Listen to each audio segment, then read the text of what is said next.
live on the air. I'm Richard Saile. This is wild.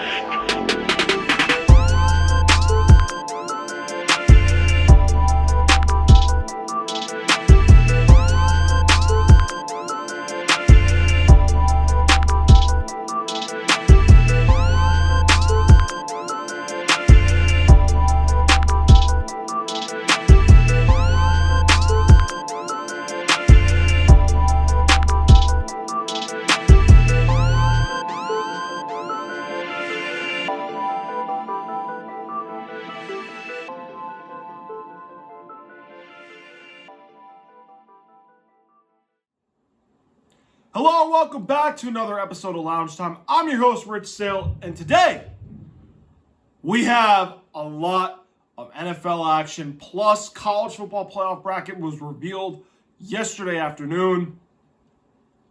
Don't even get me started on it. And you guys already know what it's about, okay? We're going to go into the bracket later because there's some NFL games I do want to cover. And then we'll save the bracket for the last part of the show because I'm going to save that for later. But let's start off with the NFL action. Now, I'm going to try to lighten up the amount of games I talk about because we're at that point where the meaningful teams are the games that are going to be talked about. I don't give a fuck about Titans, Browns, Commanders, Vikings. So, sorry, but I don't care. Or if a team's one-sided, unless it's that bad of a loss. Might be alluding to Saints, Tampa. So, that's potentially on the card that we're going to talk about. But anyway, let's start off with Cowboys-Lions briefly. We're going to start with this game because the Lions are still in it right now. This was a big win for them. Jahmyr Gibbs ties Barry Sanders for the most touchdowns before, or like in his first couple games, or like before 24, something like that. I know it's along those lines. You guys know, you know. He might be overtaking Jonathan Taylor for the best running back in the league this season, although I would still have JT because JT has had a phenomenal season. I can't take that away from him. But this dude consistently scores. He's literally the Lions' entire offense this year, and he's been insane. I'd still have questions with the Lions on their defense. Now, this is a brutal stretch they have of the last 4 games they have. They've got to play the Bears. They've got to play the Steelers. They got to play the Rams. And then I think they got Minnesota one more time. They could beat the Vikings. Those 3 games right there alone with Detroit, you have to win 2 of 3. You don't win 2 of 3, the division's lost, and your chances of wild card go down. Now, they could beat the Steelers, but you got to steal one in Chicago or in Rams. That's it. Plain and simple. This offense, they are really explosive offensively. The defense is what's going to worry me. So, again, Lions, 3 games that decide your season. You got to win at least 2 of them to have a remote shot at the playoff. I don't think they're going to win 2 of those 3 at this moment. I could see a potential scenario where they do. I don't think they end up doing it. Now, if you guys are wondering why this is so bright, I had to add a couple new light bulbs. So that's why, like, this one's really shiny in my background, but don't worry about that. Figured a little bit more light to get us ready for the season where the spotlight's big, okay? For the Cowboys. If I recorded this show right before Eagles-Chargers, I would have said you guys are done. But because you had the Eagles lose tonight, you're technically not done just yet. Although I would still argue you guys are done. That's why I never considered this team a serious playoff contender. Can they win the division still when the Eagles got to play the Commanders twice, the Raiders, and they've got, in Buffalo, which I need them to beat the Bills, which I don't have any confidence in them to do that. I don't think they can. I think they lost too much ground early. And I thought this game against the Lions would have been huge because if the Cowboys were to win that game on Thursday, I would have said, yeah, they could definitely steal the division from Philly. Nope. Until I see a collapse from the Eagles and the Cowboys take them for first, that's what I'll concede. They're not going to choke that division. No shot. Said it on Thursday. Said it last Monday as far as them being serious playoff contenders. They're not. Cowboy fans in my family can talk to me all they want, say they're in it. They're not. That's where I'm at. Dallas defense, supposedly fixed. No, it's not fixed. Let's go to Sunday's action. Bengals at Buffalo. I watched this game entirely because I was trying to get a good look at Buffalo since the Patriots play them this coming Sunday with the AFC East championship at stake. And Josh Allen played Superman again, and it worked. He did everything. He made the key fourth down throws. And the Bills had 2 interceptions on Burrow that completely flipped that game upside down. And that's the Bengals season in a nutshell. Their defense can't stop a cold. And they just make bad mistakes at bad times. I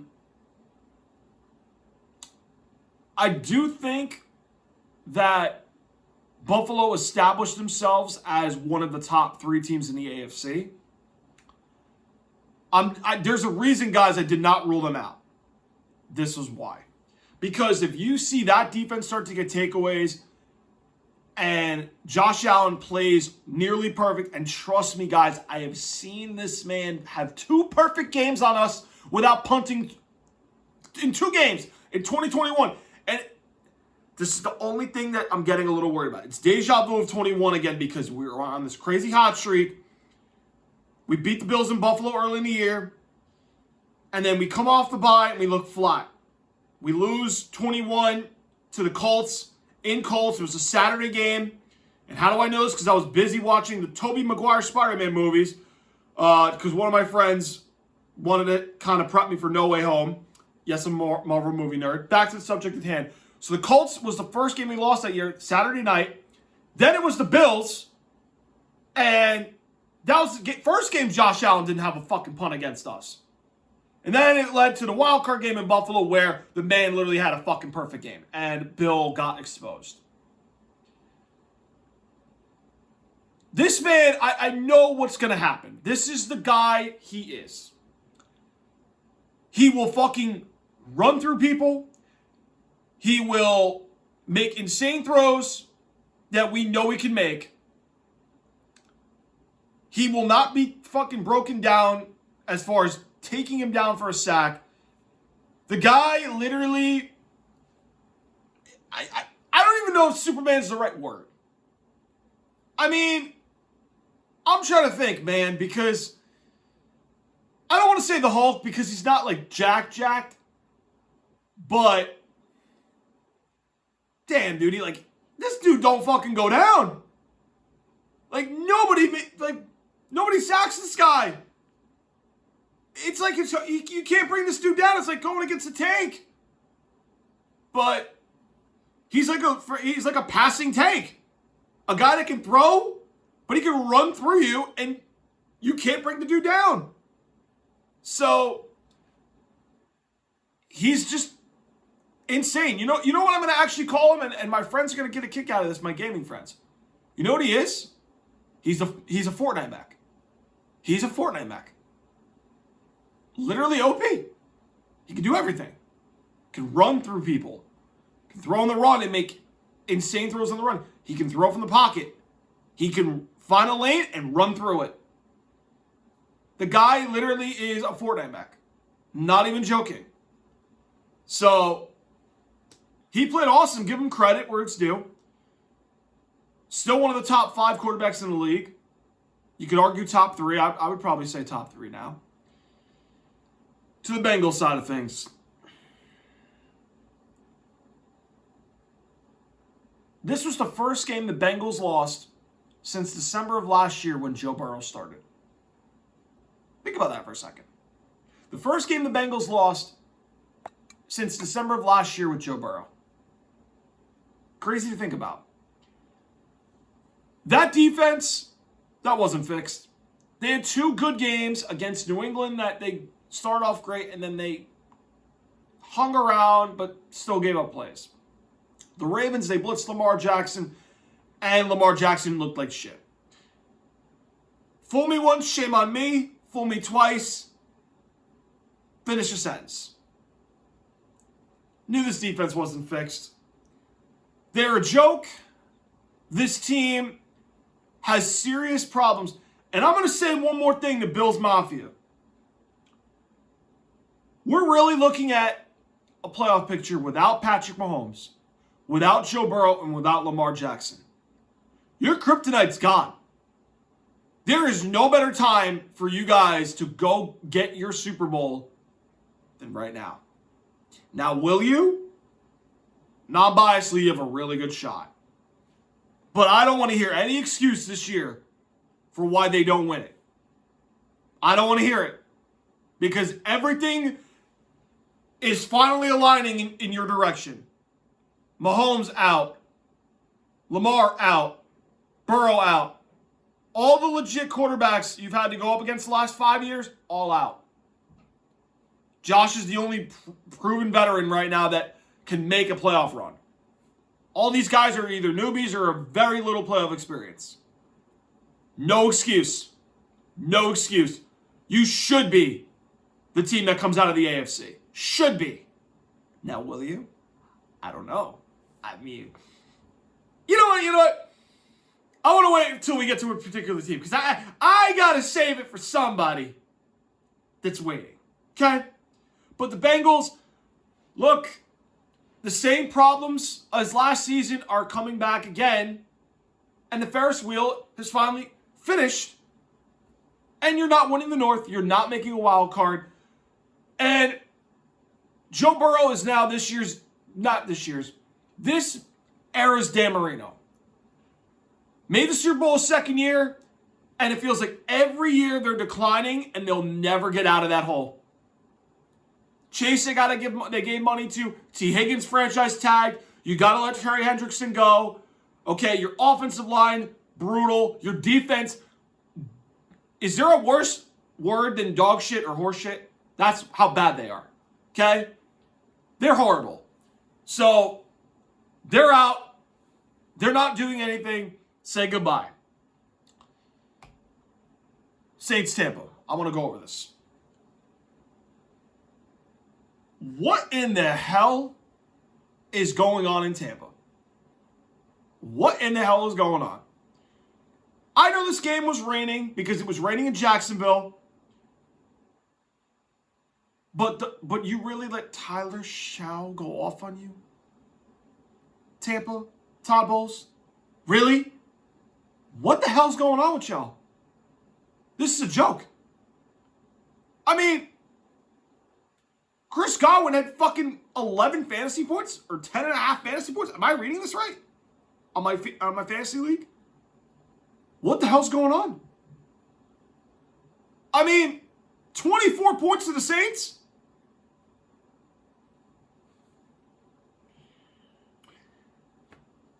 You got the Panthers twice. That's what your season comes down to. You better hope Mike Evans comes back soon because it is not looking pretty at all right now. And that seat is getting really hot for you as far as that NFC South chair. About as hot as this room is right now, but that's besides the point. But it's bad. It's bad in Tampa. I don't know what's going on. I got to get the numbers because I'm like, how in the world did you lose this game? Now, I'm done picking survivor picks. I'm sorry, folks, but this is the one I lost. I might have picked Tampa in early in the year in my pool, and I lost track after so many weeks since I've been out. I'm just trying to pick teams I know I didn't get to. But Baker Mayfield, 122 yards. It was raining, but still, this is not a good sign. Tampa's run game did solid. They just couldn't get anything going. I mean, other than Chris Godwin, they could not get anybody the ball when they needed to. 2 for 15, Ibuka. Kid Otten, 3 and 19. I mean, this was horrible. I know the weather and everything, yes, but you guys, come on, man. This is a joke. This is an absolute joke that you guys could not beat the Saints. If I'm the Bucs, I'm seriously concerned that their season is on the ropes of collapsing the NFC South. I'm not saying it's over, but it's dangerously close because Bryce Young and Carolina, depending on what Panthers team you get, this is bad. And I hope Mike Evans comes back because they desperately need him. They desperately need him. And the Bucs right now, they're in serious trouble. Not talking about the Saints. They're dead, contention-wise, everything, playoff-wise. And they never were going to do anything. But they managed to get the one win that I don't think a lot of people expected. Colts-Jaguars briefly. RIP to my cousin betting Daniel Jones for MVP. We need to get him on lounge time. I am in talks with him to try to come back. He hasn't been on in 2 years. And I need him to get back on. But RIP to Daniel Jones MVP chances with him. For the Colts, let's start with you guys first. Because your schedule don't get better. It doesn't. Jonathan Taylor, his great season, by no means it is his fault in any way. That defense completely just, their run defense just was horrible with Travis Etienne. And Trevor Lawrence, he threw the ball pretty solid on them. But that defense got torched. Their offense, if you claim Taylor, it's a shell of what they were in the first half of the season.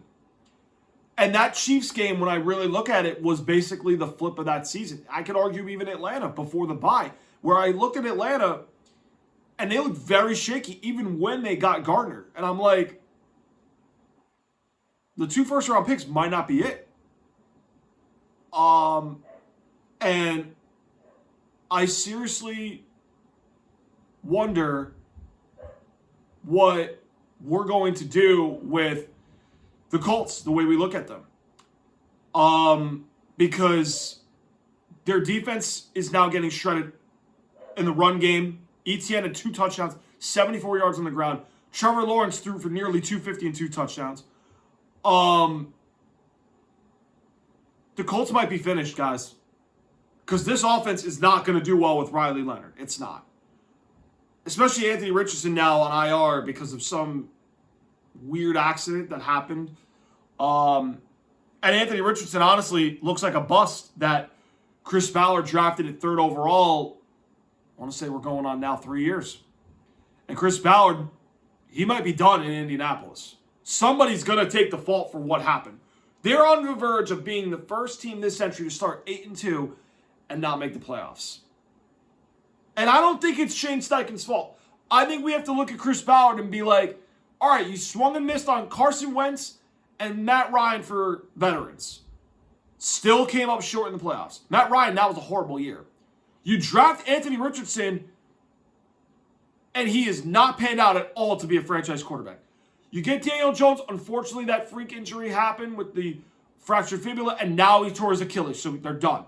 But Chris Ballard has to take some blame because this team has gone nowhere the last 4 years. Nowhere. And since Andrew Luck, you've made the playoffs 1 time. Still struggling to find that solution at quarterback. Now, I don't know if Daniel Jones is that guy anymore. I don't know if he is.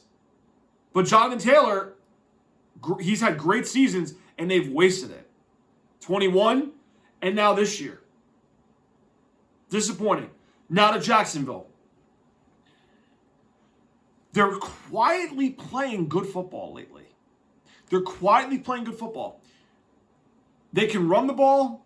They can throw pretty decently. I mean, this is the first game Brian Thomas actually looked solid in quite a while. I don't know where the fuck he was in this offense. But Jacoby Myers and him make a nice 1-2 punch. Brenton Strange, tight end, solid blocking. catching tight end. But I am not convinced that this team can go deep in the playoffs yet. Their defense is good on certain games. But then they look really shaky, like they did against, I don't want to say the Chiefs, but the Rams kind of torched them when they were rolling. I mean, I just don't think their defense is anything insane. I think it's good, but they've given up games where they've gone crazy.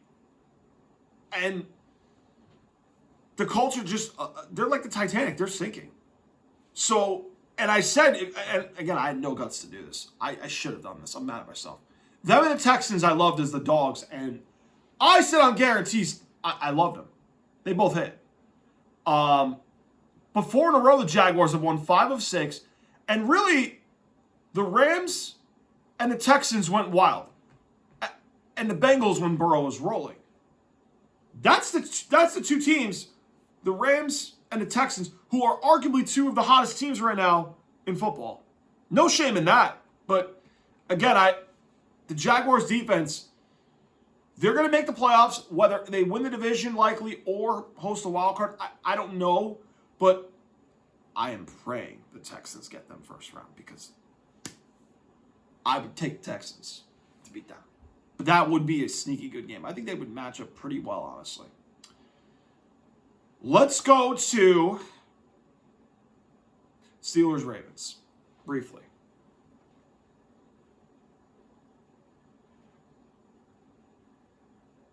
I'm going to take heat. My Uncle Al's probably going to call me and see, I told you they weren't dead yet, Rich. You still cursed both Pennsylvania teams. You still did. And even if they make the playoffs, you know damn for sure and well they ain't doing shit in the playoffs. They ain't doing shit in the playoffs. Especially if Buffalo goes to Pittsburgh. Did you not watch the game last week? They ain't doing shit. Nope. So, and my friend that's not a Steelers fan, I got to get him on too. He'll tell you the same thing. I guess we can cool off the fire Tomlin chance because he's not going anywhere. Aaron Rodgers played pretty solid. 284, a touchdown. He ran one in. Big win. Still in first. But they're likely going to win because the Ravens' schedule, I crowned them too early. But I do not think the Steelers go far in the playoffs. They lose first game. So I'm willing to concede that I crowned the Ravens too early. I was wrong. And that they'll make the playoffs, but they're not going far. I'll bank it right now. I will guarantee it, Charles Barkley style. They will not win more than a playoff game. They won't. Just let me make sure they win the division. Because right now I think they're going to, in all honesty. Mike Tomlin somehow has a secret sauce when it comes to defending Lamar Jackson, and it came on full display to the Ravens side of things.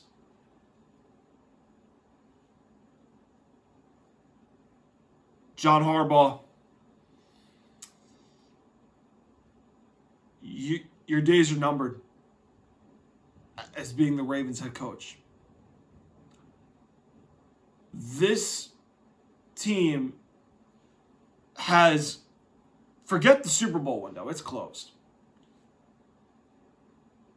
There's a changing of the guard in the AFC before our very eyes. The teams from 5 years ago, all of their windows are closing. Chiefs' window is closed. Ravens' window was closed and is closed. The Bengals' window is closed. And if the Bills don't win this year, it's really shut. You see a new wave of teams starting to make their way in the AFC.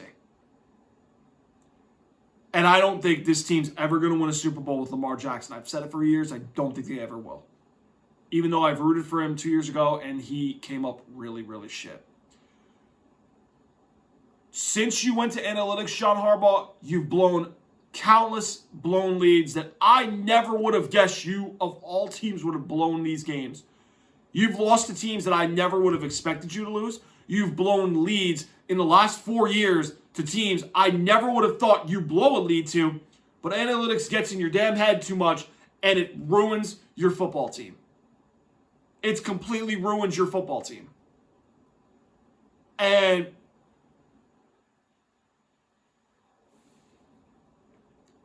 this team is, in my opinion, they have some tough questions to answer in the offseason. Some tough questions. Because Lamar Jackson's contract, he's earned it. I understand. He has not played well this season. He has not. Beginning before the injury, yes. Since the injury, no. No. And don't give me the Jets. Don't give me Cleveland. Don't give me Miami. Don't give me any of those teams. He has not played well. And I think it's time that we need to start criticizing Lamar Jackson's, the Mahomes. It's time. Stop with this fucking special treatment, ESPN, that you fucking analysts have, because it's done. It's done. No more. Rip the Band-Aid off. Okay? No more. You need to call him out for what it is. This man, and I'll get the numbers for Lamar Jackson. This man historically does not do well with Mike Tomlin. 19-35 for 219, a touchdown and a pick, and again, that's average for him. That's average. This man single-handedly, again, I know he beat the Steelers last year in the playoffs, but when it comes time to win a game of serious magnitude, this man crumbles, home or away. This is who Lamar Jackson is. He's a great phenom and talent as a running quarterback. When he has to throw in a big game, he chokes so bad. Like the Knicks did in the Garden when Reggie Miller was there. And Reggie Miller holds up the choke sign of Spike Lee. That's what Lamar Jackson is in big games. So, the Ravens, their roster is just extremely disappointing. A lot of their veterans have not panned out well. And some guys are old. Marlon Humphrey might be just old. He might just be okay now. Kyle Hamilton's a stud. Malachi Starks, I love that rookie from Georgia. I think he's going to be really good. Nate Wiggins, I think, is going to be a solid corner in this league. Roquan Smith, best linebacker in football. Arguably. But other than that, you really don't have a lot to build around. And Mark Andrews, he's just all right. You know, you're likely losing Isaiah Likely, which somebody's going to pick him up. Derrick Henry is just fumbling like he did early, and he's just kind of on the downswing. But your season, I mean, in Cincinnati, you play New England now on Sunday night in 2 weeks. You've got to go to Lambeau, and you got to go to Pittsburgh. Lord have mercy. That schedule is the gauntlet. And you'd be lucky to win 1 or 2 of those games. I don't think you will, though. I don't think you'll win 2, but you'll be lucky to win one or 2 of those games. You might be in trouble. I mean, I think the sky is officially falling in Baltimore. Your window is closed. I'm not spending time on Broncos Raiders because Denver controlled that game. Chicago Green Bay.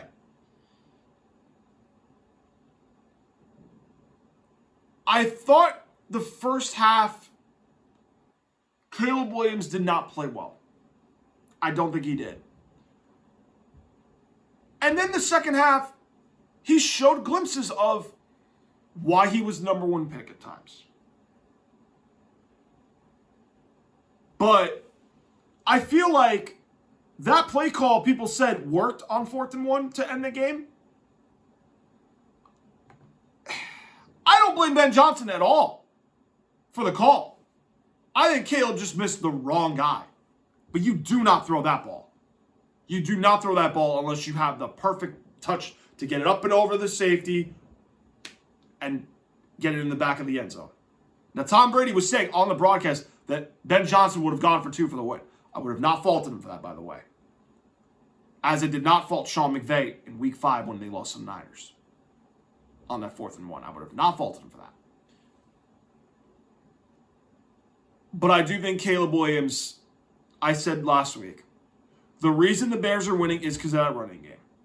The Packers did a pretty decent job with the running game.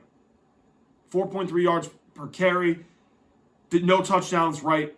They said, Caleb Williams, we're going to let you try to win the game.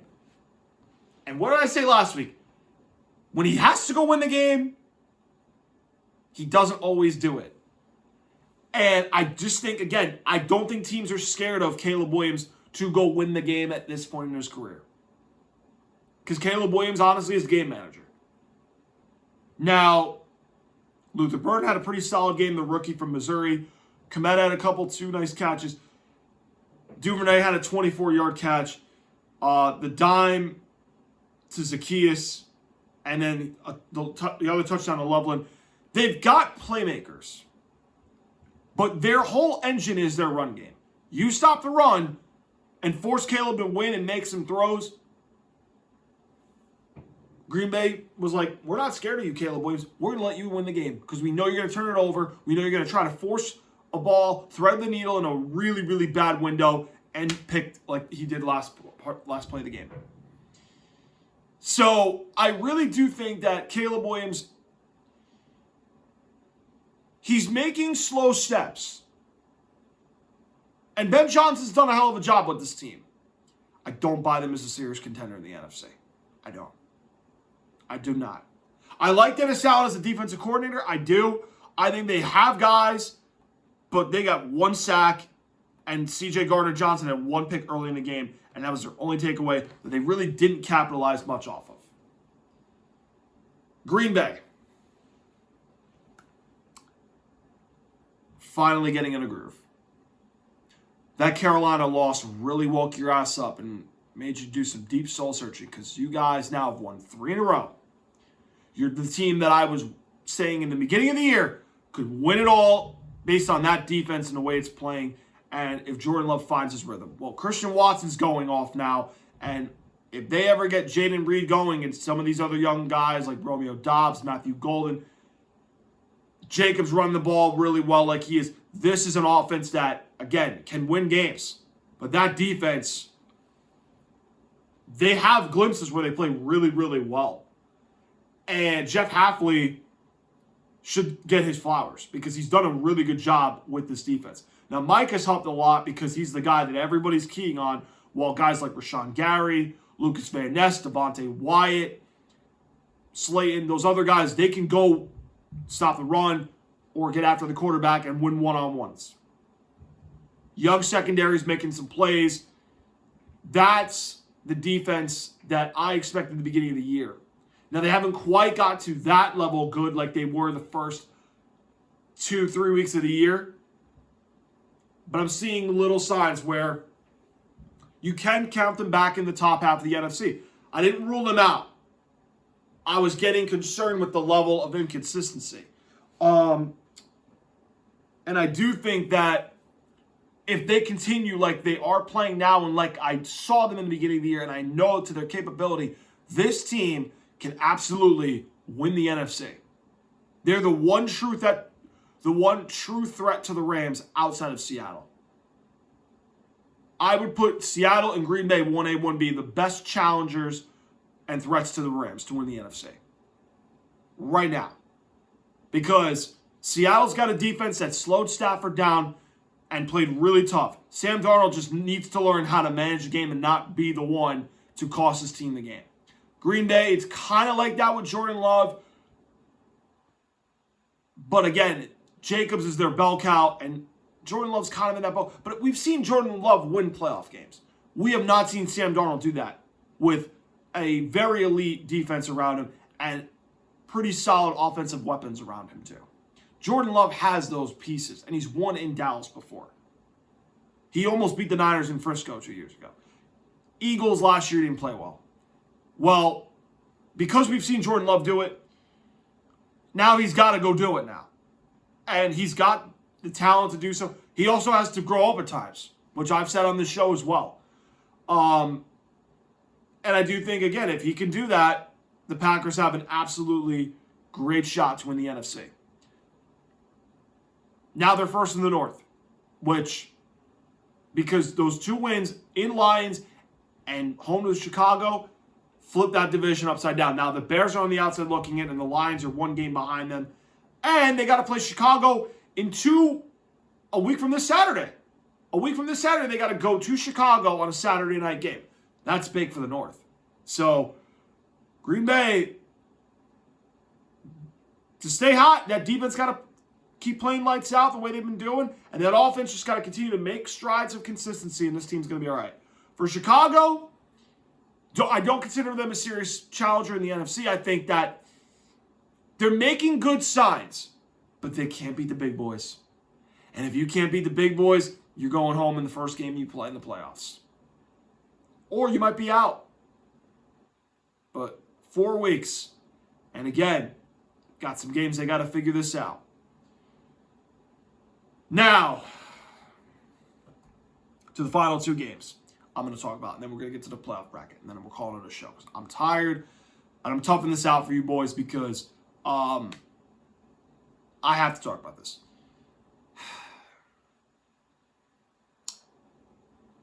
The dangerous 7 seed that no one wants to play stays hot. That's the Houston Texans. The 4th quarter, when it came time, and I have to thank Andy Reid for this, because Chiefs fans won't. He knew that this game was slipping away. They had to go convert a 4th down. And they didn't get it. But the Texans capitalized, and they scored 10 points in that 4th quarter, and that was it. They got the touchdown off the 4th down miss. Picked Mahomes off because Kelsey can't catch anymore. He's old. Kick a field goal with under a minute to go. And keep riding the wave. I will say this. Their offense I saw legitimate concerns with. The only way I think you can beat the Texans is if you pressure C.J. Stroud, and Spags was desperate to blitz him this game. He was. You blitz C.J. Stroud like Spags did, and you take away Nico Collins and say to everybody else, beat us, you don't worry about it. And nothing against C.J. Stroud. I just don't think they have the playmakers that everybody's scared of. And that offensive line is really bad again. And the running game is sneaky good with Marks and Ogunbowale. They can run the ball sneaky good. But you've got to be able to move the chains on a really good Texans defense, scoring points and not turning the ball over. Well, the Chiefs did the opposite.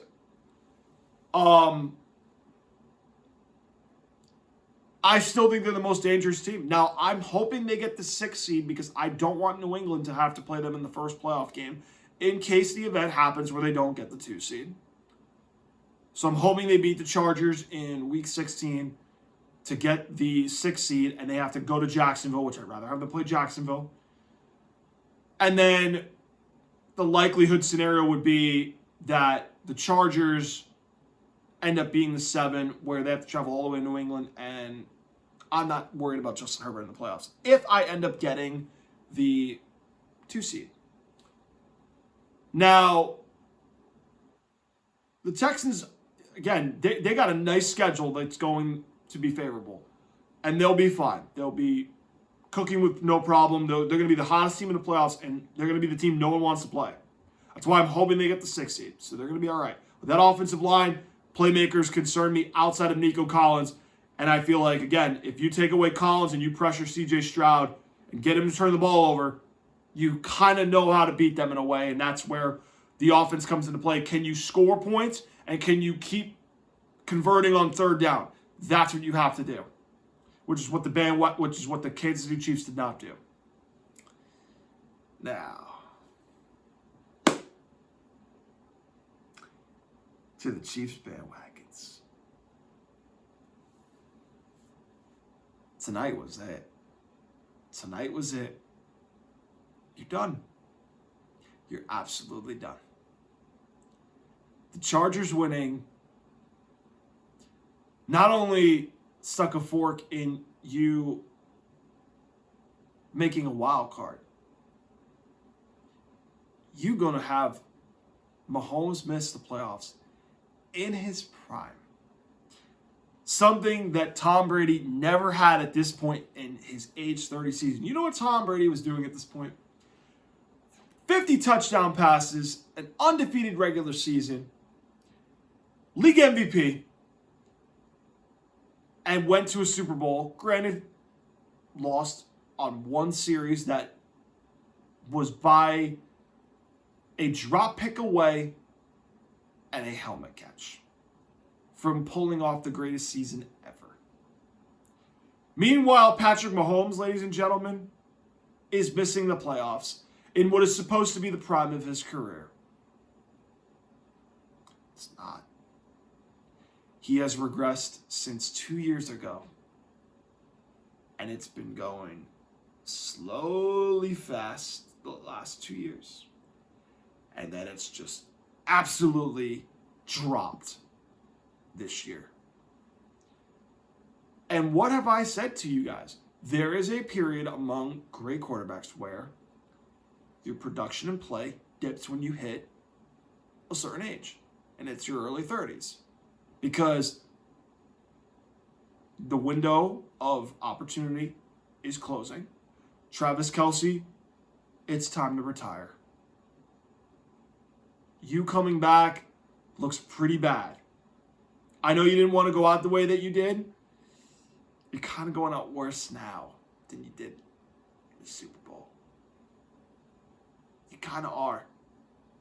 And honestly, I'm getting sick of seeing you fucking scream all the time when you get excited. I'm so sick of it. Okay? And I think that what's also happening is Chris Jones is not the player that he was. He has regressed mightily this year. But everybody, meaning the Chiefs bandwagons and supporters, have claimed that the defense is not the same. They can't rush with 4. They have to blitz with Spagnuolo. But even the blitz can't get home sometimes. And and this is what happens when you put your eggs in one basket, blitzing, and you have coaches from all 31 other teams studying what you do well. And it's caught up to you. It's finally caught up to you. Trent McDuffie, you might be traded. Mahomes, ladies and gentlemen, can I interest you in numbers?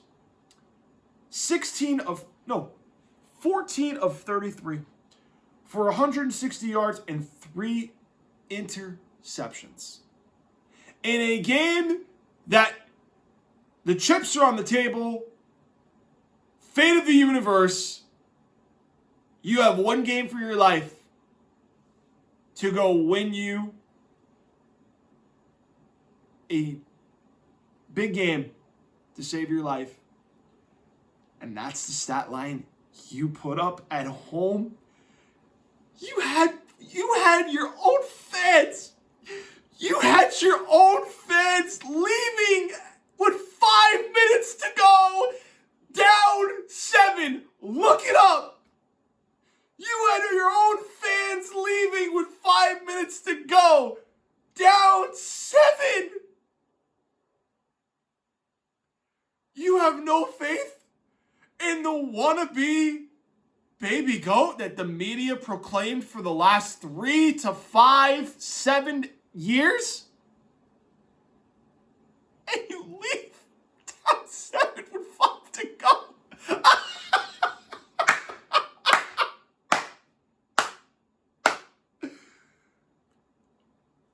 You ever see his face too on 4th down calls? He is so disgusted. You do know you have the power to audible and get out of a play and go to a new one, right? Or did Andy Reid not teach you that? right there alone tells me I don't ever want to hear you Chiefs bandwagons on my fucking X timeline ever compare that fucking piece of shit GOAT or fraud to my guy, the real GOAT. Ever again. Never compare Mahomes to Brady anymore. Because I'll tell you right now, Tom Brady never missed the playoffs in his prime. Never had that disgust of look on a call given by Josh McDaniels or Charlie Weiss or Bill O'Brien. If anything, he changed the play. And sometimes it worked. But he never had that happen. And most importantly, his home fans never quit on him in a game down one score. Why? Because he delivered in a lot of games that mattered the most.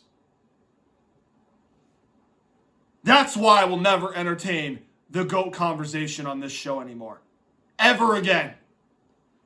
Throw them fucking comparisons out of this fucking universe. Because it's done.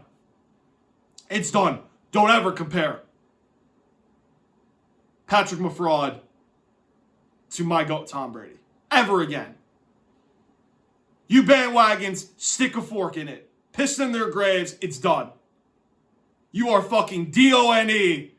And I got one thing for the fat fuck, Lance the Spoken. I saw your fucking tweet last year about my team is about to pull off the greatest dynasty of all time because you had that feeling that three-peat was coming, right? Well, now I'm going to fucking have my little gloat. And I waited until you were totally done for this moment.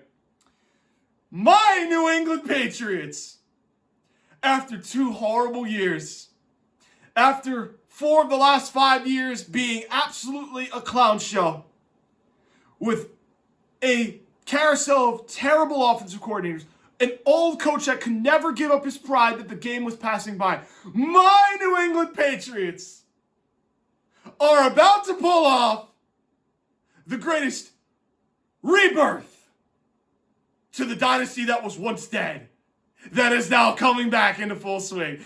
The New England Patriots are about to be back as the new dynasty that you thought was dead. But then it ain't dead no more, because you fucks are now out of the way.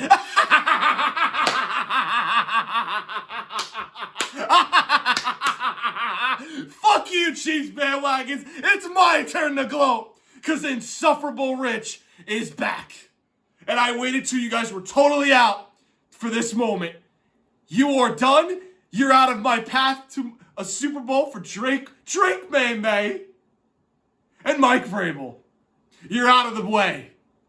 Now we've got 3 teams to worry about. Buffalo, Houston, Denver. Anybody else? Nah, man. It's over. It's over. The national nightmare of the Chiefs constantly going to the Super Bowl with the refs rigging games for them, and the fact that Taylor Swift goes to Chiefs games and they show her every time when they score. It's over. It's over, you fucks. It's over. The National Mahomes League, we are gone. We are finally free. The sun has come out of the clouds. And the good times are back. It's over, you Chiefs bandwagons. And I tweeted at you guys last night. I still haven't heard from Nick Wright. Supposedly, he isn't doing very well. I don't care. Because his little fucking cocky ass declared that if they beat the Texans, which they did not clearly, that they were still going to win the Super Bowl. Well, no, they're not. They're not, Nick Wright. So I'm glad you're not doing well. But I'm glad you showed face. I really am, because I wanted to watch you get absolutely humiliated. Now to you Chiefs bandwagons, it's over. You fucks, and I'm channeling Inner Michael Rappaport again. It's over, you fucks, and I'm going to tell you why it's over. Because you fucking bandwagons were a bunch of cocksuckers this whole fucking time since 2019 when you won your first Super Bowl and you got too fucking arrogant, got too cocky. You were so full of shit the last couple of years that I had to take fucking 2 years of you winning back-to-back Super Bowls. Okay? I had to fucking deal with Taylor Swift being showed every fucking touchdown you guys scored, which was so irritating. The refs fucking rigging games for you that completely told me they were fucking forcing you into the Super Bowl and forcing that three-peat to have us watch. And then the Eagles said no mas. And then guess what happened now? The refs can't even fucking bail you out because you're losing so bad. You're pathetic. You're pathetic. And I'll tell you right now, it's really over. And I have nothing but smiles. It's done. So, when you got Matt Nagy saying pre-game, Friday press conference, it's going to be hard to score points this week. You don't say that when you got Mahomes, right? Because he's supposed to be a top 5 quarterback all time already, according to the national media and the Mahomes cheerleaders, like Tony Romo, Chris Collinsworth, right? He can do no wrong to Ryan Clark's, right? Well, there's a lot he's done wrong this year. And, yeah, it's not looking too great. The fall-off began in the Super Bowl, and it's still falling off now. Now, Johan's dying to come on this show.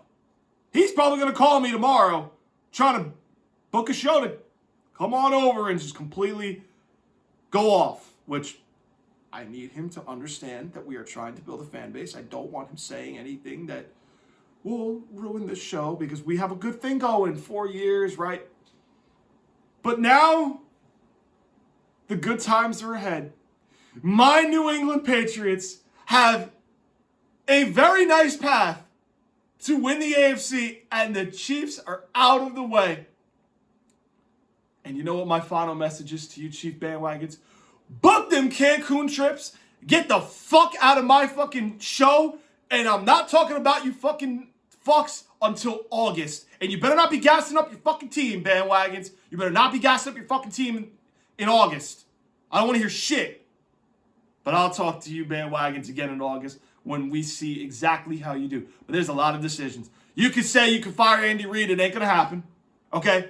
But no more refs rigging games. No more Taylor Swift being shown at games because Travis Kelce's going to retire and they're not going to show her anymore. And then we're finally free of this Chiefs bias that was quite annoying for the last 7 years. And the dynasty, it's over.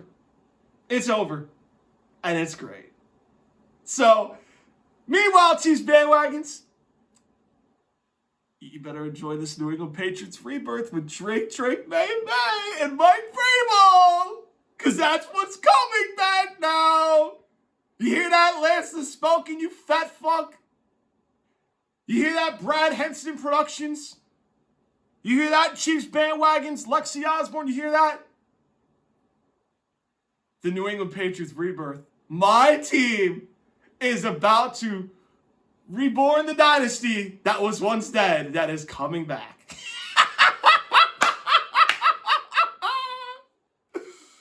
Ding dong, the Wicked Witch is dead.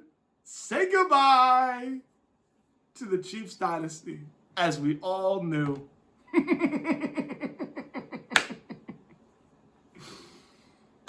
Now, that is my final run of the Chiefs bandwagons, by the way, this year, ladies and gentlemen. So, that's done. And then going forward, I'm going to let Johan or anyone else get fair cracks with it. I'm done after this. Eagles-Chargers, let's go to this game because this was a hard watch for most of this game. Big win for the Chargers. They needed this to officially end the Chiefs' chances of making a wild card. And I know if they win next Sunday, they mathematically eliminate the Chiefs. Because all the Texans have to do is win, and it's really over. Which that's going to happen. Justin Herbert, though, let's be real, guys. He had that, I don't know if it was like a brace or something, like on the top part of his non-throwing hand or something with the glove. He did not look right most of this game. He oversailed a couple passes. He underthrew a couple passes that looked like he was going to dime. Did not do that. Their offensive line, I'm telling you right now, this is why I think they're going to be the 7th seed.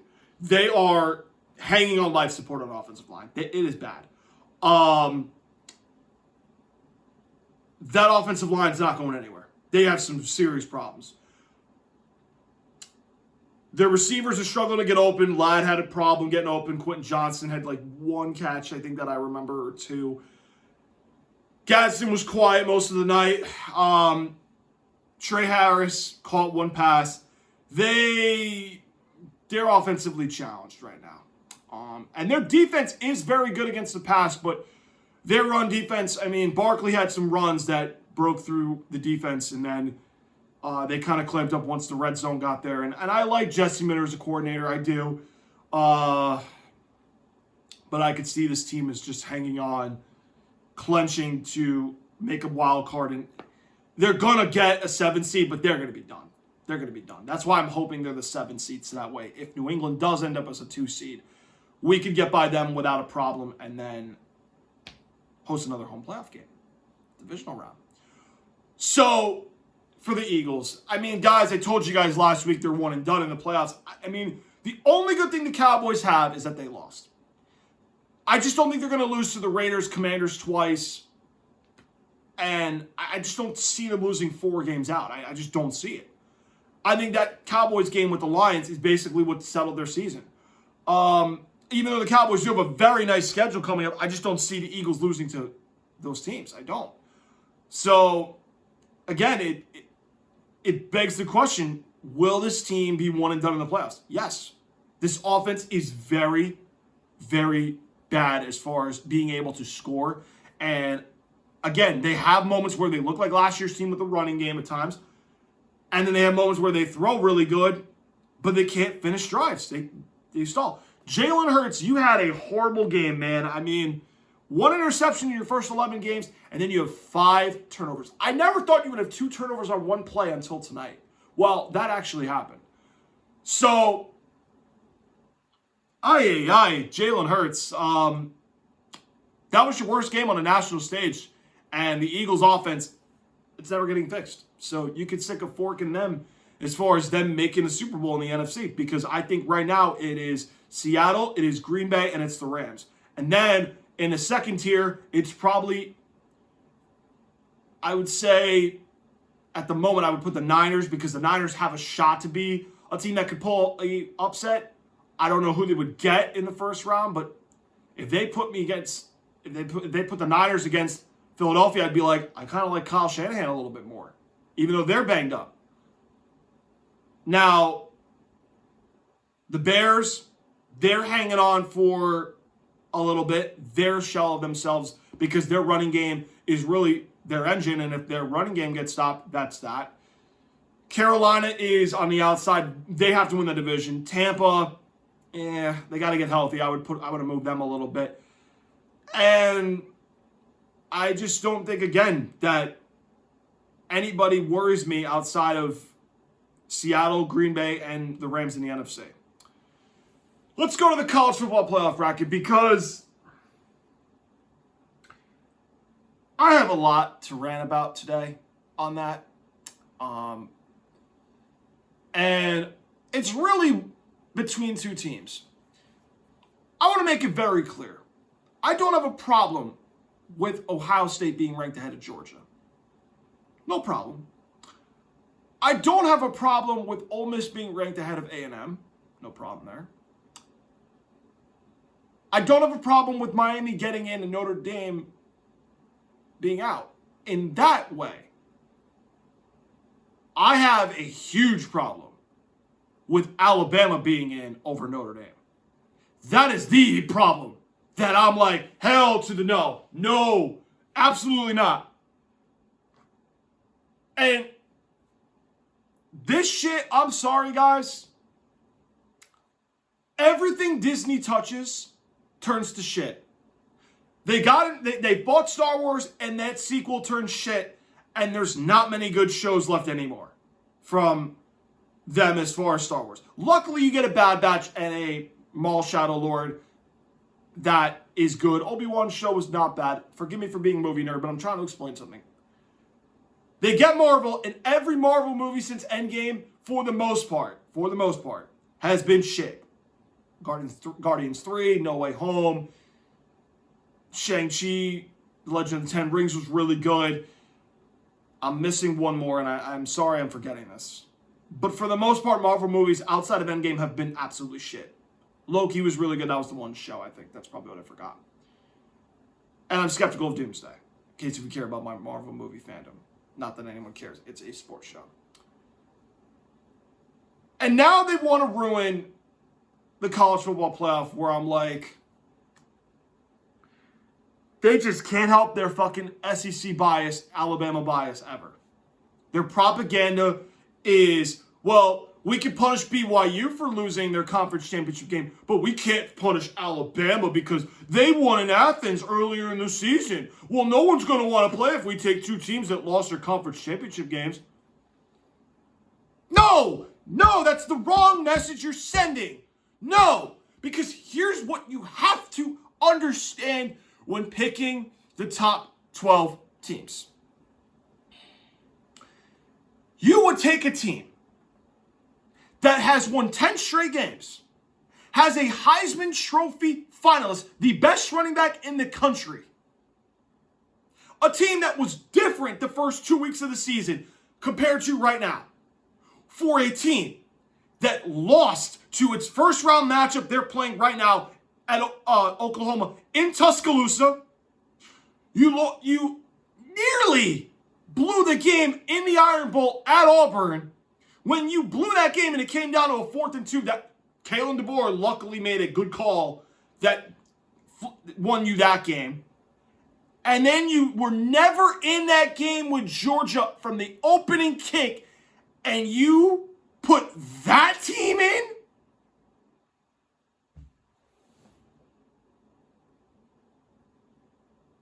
No,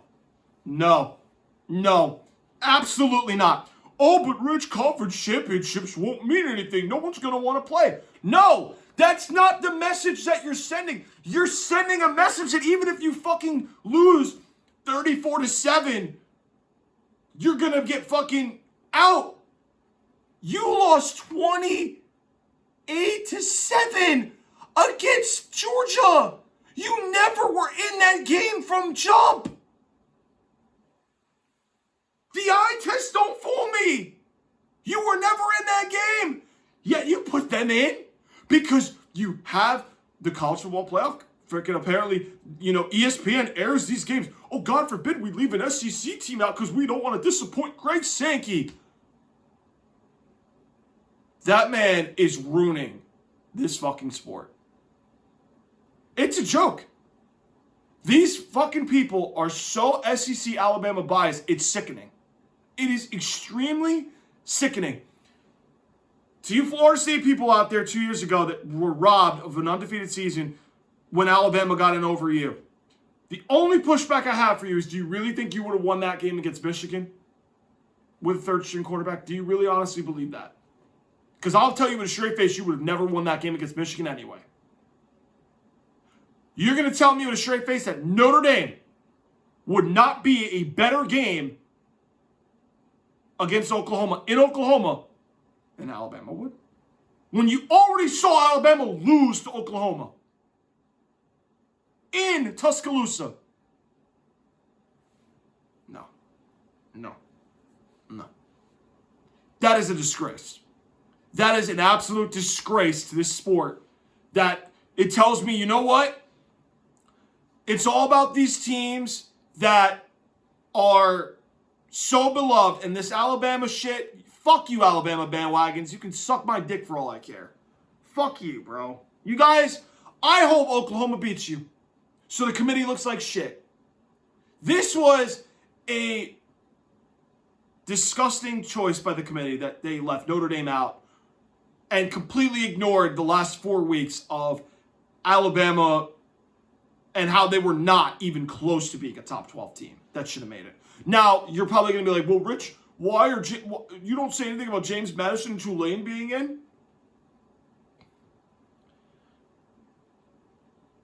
I understand that this thing needs tweaks.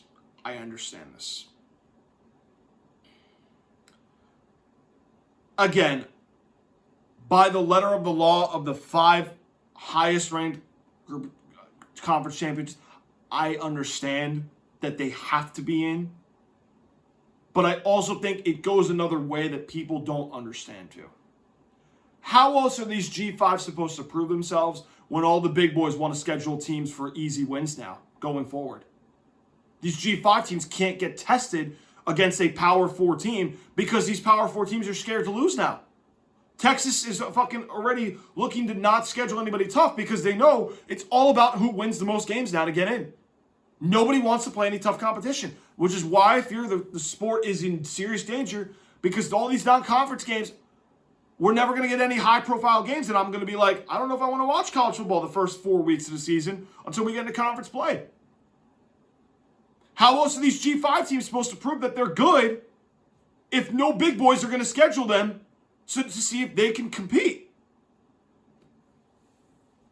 The system needs tweaks. I understand that it does. And I know, and again, unfortunately, by the letter of the law, the 5 highest conference champions deserve to be in. But the biggest gripe is that a team with 3 losses isn't one of the 12 best teams that gets in over a team that's won 10 straight and you send them home. And I don't blame them for taking their ball and going home, like some people are. Booger McFarland's and Paul Feinbaum's. You know what, Paul Feinbaum? You're so-called the mouth of the South. You're happy Alabama's and you live in Alabama. You fucking dick ride this team like there's no tomorrow. Of course he's going to fucking be happy. Like, bro, you are lying to the American people for ratings if you think Alabama is even close to a better team than Notre Dame is right now. Fuck out of here. Fuck out of here. No. Now, I will give my rankings, not my rankings, I'll give my picks on Thursday's show because we don't have any more college football guarantees up until the playoffs. I'm going to pick my bracket on Thursday's show. That way, we have that covered, and then NFL, I'll breeze through my picks, guarantees, and we'll go from there. That's how we're going to do Thursday's show. But anyway, college football, Disney's going to ruin that now. So now I've got 3 problems. They ruined Marvel, they ruined Star Wars, and now they ruined this. What a joke, man. I'm literally like, I've had it. I've had it. That is all for today's Lounge Time. Hope you guys enjoyed the video outside of my college football playoff rankings rant. But make sure you guys hit that like button. Make sure you guys hit that subscribe button. Make sure you guys hit that notification bell so that way you guys can get all the latest content for the last quarter of the regular season. And we're going to have more in the postseason. We're going to have some guests in studio to talk the playoff brackets. They're contending teams. We might even have a couple guys that have teams outside of the playoffs that I might want to have some questions on where they think their futures are going to be. You don't want to miss out. We have some really cool content, especially leading up into Super Bowl week, because I know a couple people want to talk about the big game and stuff like that. You can also follow us on Rumble. We're looking to build a new fan base in Rumble. We've got 4 subscribers. We're looking to continue to grow that community up on Rumble, so give me a follow on Rumble. You can also follow me at LoungeTimePod on X. And yes, if you have questions for me on the show to answer, I will answer. Just give me a question and I'll shout you out. I promise I will. Guys, thank you so much for tuning in to Lounge Time. Hope you guys enjoyed the video. And I will see you guys on Thursday where we break down NFL Week 15. I'll give you my college football picks based on the official bracket. And I'll see you guys on Thursday where I will have a college football playoff champion and I will have your NFL Week 15 winners. Until then, I'll see you guys on Thursday. Have a great night, everyone.